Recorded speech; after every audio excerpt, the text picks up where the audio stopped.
नमस्कार शेतकरी मित्रांनो आपल्या वेल्याच्या नंतर आपल्या जनावर जर दहीसारखी घाण टाकत असेल किंवा त्याच्या गर्भाशयामध्ये जर घाण असेल तर आपण आपल्या जनावर भरवलं नाही पाहिजे. कारण त्या घाणीमुळं आपल्या जनावर आपण किती वेळेस जरी भरवलं तरी गाभण राहणार नाही. त्यासाठी जनावर जेव्हा वेल्याच्या नंतर बघू शकतो की आपण जेव्हा घाण टाकत असेल दह्यासारखी तेव्हा आपल्याला त्याच्या जनावराच्या खोळमध्ये आपल्याला इंजेक्शन सोडून घ्यावं लागेल, जेणेकरून त्याची खोळ स्वच्छ होईल.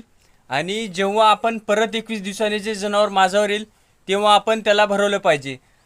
जनावर माझावर आलेलं कसं ओळखायचं तर चकचकीत असा काचेसारखा सूट असला पाहिजे, तेव्हाच जनावर भरलं पाहिजे.